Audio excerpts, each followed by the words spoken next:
नमस्कार दोस्तों, मैं हूं श्रीधर और आप देख रहे हैं नेताजी डॉट लाइव। जैसे कि आप जानते हैं कि नेताजी डॉट लाइव के माध्यम से हमारी ये कोशिश होती है कि हम आपके पसंदीदा नेताओं के दिए गए वक्तव्य भाषण आप तक पहुंचाए, वो भी असंपादित। इसी कड़ी में लगातार हम आपके बीच के नेताओं के दिए गए वक्तव्य भाषण आप तक पहुंचा रहे हैं और हमारी ये कोशिश आगे भी जारी रहेगी। मैं कभी कभी छत्तीसगढ़ में अभी जो राहुल गांधी जी की सभाएं हो रही है, बघेल जी की सभाएं हो रही है, तो उसको देखने के बाद मुझे गजनी फिल्म की याद आती है। इनको गजनी वाली बीमारी हो गई है, तो ये पहले क्या बोले सब भूल जाते हैं और नए सिरे से वापस झूठ बोलना शुरू करते हैं। मैं तो ये कहूँगा कि अगर झूठ का कोई ओलंपिक हो जाए तो सारे गोल्ड मेडल यही लोग ले जाएंगे। अभी अभी हमने देखा, उन्होंने शराब की नीति के बारे में क्या कहा। हाथ में गंगा जल ले लेकर कहते थे कि शराबबंदी करेंगे। शराबबंदी तो छोड़ दीजिए, लेकिन जिस प्रकार का शराब घोटाला छत्तीसगढ़ में हुआ है, मुझे लगता है कि देश का ये भी एक नायाब ऐसा अजूबा है, क्योंकि देश में सारे राज्यों ने होलोग्राम इसलिए लाया कि शराब में टैक्स की चोरी होती है और नकली शराब बेची जाती है। लेकिन यहाँ पर तो सरकार के तत्वावधान में ही, भैया आवाज़ में बढ़ाओ यार, आवाज़ कम करो इसका। यहाँ तो सरकार के तत्वावधान में ही नकली होलोग्राम बनके 2000 करोड़ रुपए का घोटाला, यही सारा पैसा चुनाव में लग रहा है। ये जो 2000 करोड़ रुपए होलोग्राम में से, नकली होलोग्राम के माध्यम से कमाए हुए हैं, अब जनता ये सवाल पूछ रही है कि ये जो हाथ में गंगा जल ले लेके आपने कस्में खाई थी, तो हमारे गजनी कहते हैं हमको तो याद ही नहीं है कि हमने ऐसी कोई कसम खाई है। आप देख सकते हैं, स्वास्थ्य को लेकर यूनिवर्सल स्वास्थ्य स्कीम 4,500 करोड़ रुपया खर्चा करने की बात थी। वो स्कीम तो आई नहीं, अब नई स्कीम घोषित कर दी। पिछली घोषणा को पूरा किए बिना मानो लोगों को कुछ याद ही नहीं है। मूल रूप से अगर आप देखें तो छत्तीसगढ़ में प्रधानमंत्री जी की जो योजना है, उसके अंतर्गत प्रधानमंत्री जन आरोग्य योजना, जिस प्रकार से लोगों को फायदा हुआ है, सुविधाएं हुई है, और विशेष रूप से बघेल जी की सरकार ने जो वादे किए थे, कहाँ तो वो सुदूर इलाकों से हेलीकॉप्टर एम्बुलेंस में पेशेंट्स को लाने वाले थे। हेलीकॉप्टर एम्बुलेंस तो छोड़ दीजिए, 4 चक्के वाली एम्बुलेंस भी सुदूर इलाकों में वो ले नहीं जा पाए। स्वास्थ्य की सेवाओं में अगर हम नेशनल एवरेज को देखें तो पिछले 5 वर्षों में छत्तीसगढ़ सारे मानकों में नेशनल एवरेज से नीचे चला गया। चाहे वो जन्म दर हो, चाहे मृत्यु दर हो, चाहे बेड्स की संख्या हो, चाहे डॉक्टरों की संख्या हो, सारे मामलों में। और फिर एक बार नई घोषणा स्वास्थ्य को लेकर इस सरकार ने की है, तो ये भी घोषणा पूरी नहीं होने वाली है। अभी अभी हम केपी सिंहदेव जी का सुन रहे थे कि हम 1.5 लाख नौकरियां देने वाले हैं। 1.5 लाख नौकरियां कहाँ गई पता नहीं, पर आप सबने मिलकर जो पीएससी का घोटाला उजागर किया, ये एक पहला ऐसा राज्य होगा कि जहाँ पर नौकरियाँ पाने के लिए या तो अधिकारियों के बेटा बेटी होना पड़ेगा या कांग्रेस पार्टी के नेताओं के बेटा बेटी होना पड़ेगा, तभी आप पीएससी की एग्ज़ाम पास हो पाओगे। जिस प्रकार से छत्तीसगढ़ के युवाओं के सपनों को कुचलने का काम पीएससी घोटाले के माध्यम से हुआ है,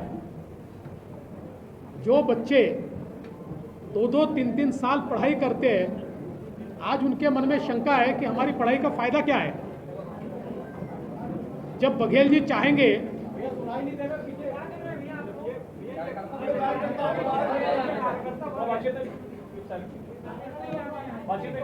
भैया, कार्यकर्ताओं से निवेदन है, आप शांति से पीछे खड़े हो जाइए।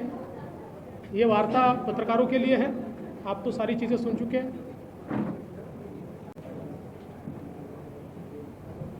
तो कुल मिलाकर अगर हम देखें तो जिस प्रकार से युवाओं के सपनों को तोड़ा गया है, और आप जानते हैं, आपने सबने रिपोर्ट किया है, माननीय उच्च न्यायालय ने इस बारे में बहुत गंभीर टिप्पणी की है। तो इस प्रकार से राज्य के अंदर लगातार जो घोटाले हुए हैं, चाहे फिर गोठान का घोटाला हो, जिस प्रकार से घोषणा की गई थी, ऐसा लगता था कि बहुत बड़ा गोसंवर्धन का कार्य छत्तीसगढ़ में होने वाला है। इससे पहले हमने ये सुना था कि बिहार में कोई चारा खा गया, लेकिन ये तो बिहार से आगे बढ़ गए, ये तो गोबर खा गए। गोबर का इतना बड़ा घोटाला, ये तो देश का रिकॉर्ड तैयार हो गया। तो ये घोटालों की जो पूरी लिस्ट है, जो फेरिस्त तैयार हो रही है, 5 वर्षों की बघेल जी की सरकार ये घोटालों की सरकार है। 5 वर्ष की बघेल जी की सरकार झूठ और फरेब की सरकार है। 5 वर्ष की बघेल जी की सरकार ये केवल बरगलाने वाली और वादा खिलाफी करने वाली सरकार है। आज सबसे दुर्दैव क्या है, तो वोटों की राजनीति के लिए मोदी जी की सरकार ने आम आदमी के लिए, गरीब के लिए जो गरीब कल्याण एजेंडा चलाया और गरीबों को अधिकारिता देने की योजनाएं लाई, केवल वोट की राजनीति के लिए उन योजनाओं को रोकने का काम हुआ। 16 लाख लोगों को मकानों से वंचित रखने का काम बघेल जी की सरकार ने किया, और अब नए सिरे से 10 लाख मकान बनाएंगे।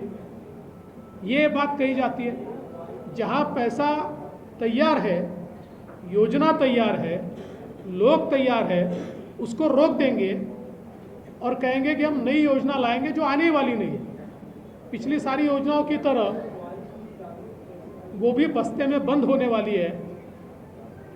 या फिर हर घर जल, इस योजना के तहत हजारों करोड़ रुपया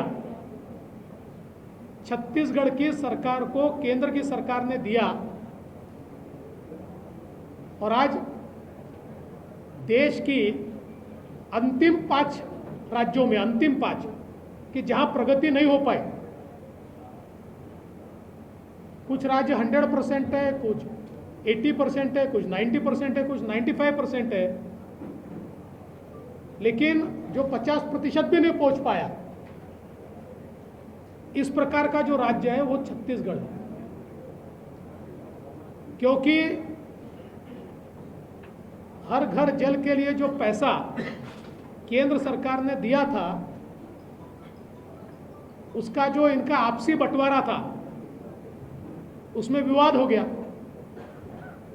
और उस विवाद के चलते ये काम ही नहीं कर पाए।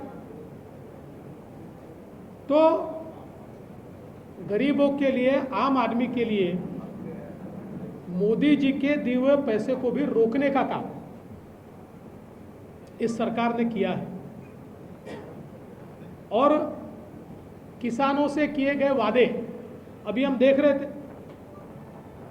प्राइवेट बैंकों के कर्जे भी समाप्त कर देंगे, सोसाइटी के कर्जे भी समाप्त कर देंगे, कितने प्रकार के वादे किए,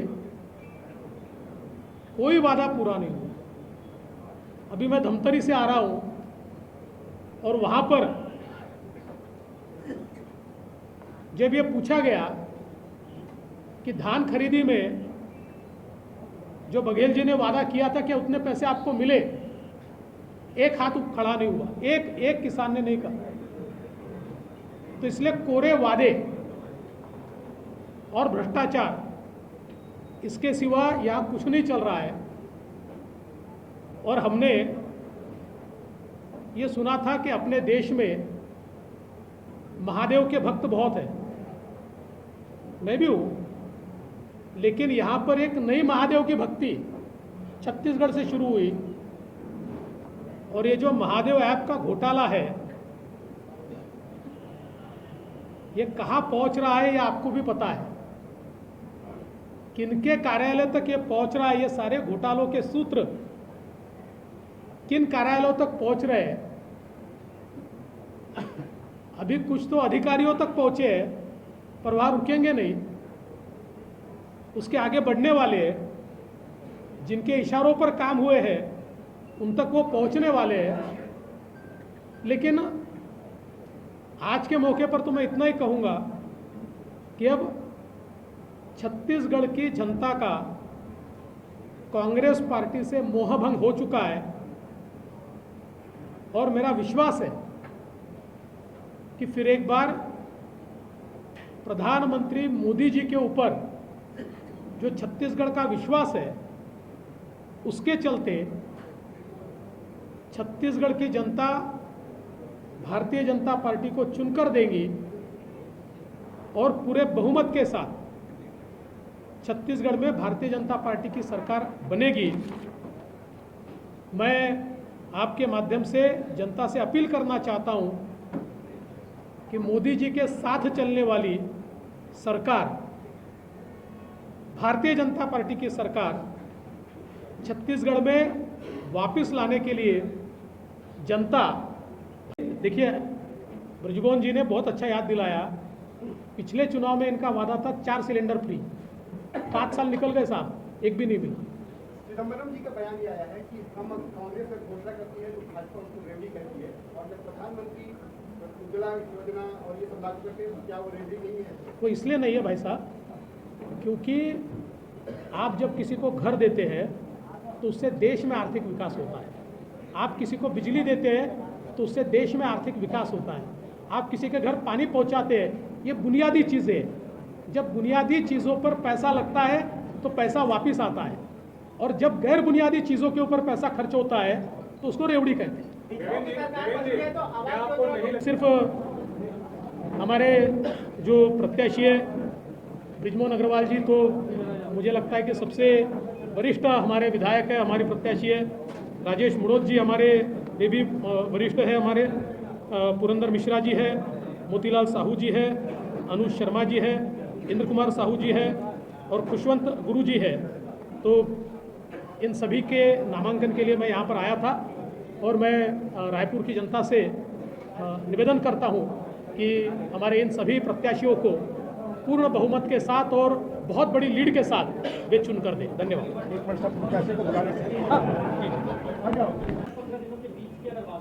आपको कभी तक कोई वादा नहीं किया, वो कह रहे हैं कि आप घबरा गए इसलिए बार बार ये कह रहे हैं कि वो वादे कर रहे हैं, रेवड़ी बांट रहे हैं। देखिए मैंने तो पहले ही बताया, अच्छा ये 17 वादों में, देखिए मैंने क्यों गजनी कहा, ये 17 वादों में 6-7 वादे तो ऐसे पिछले चुनाव में भी किए थे। देखो हमको तो अगर पिछले चुनाव में कोई वादा किया और पूरा नहीं किया और इस चुनाव में वापस करना, थोड़ी सी शर्म आएगी, हमको कुछ तो शर्मिंदगी महसूस होगी। इनको नहीं है, करते हैं। और पहली बार आपके साथ मुखातिब हो रहा हूँ, इसकी मुझे बहुत बहुत खुशी है। जैसा कि अभी आप सबने देखा किस प्रकार के वादे किए गए। आइए ब्रिजमोहन जैन जी, बता भाई।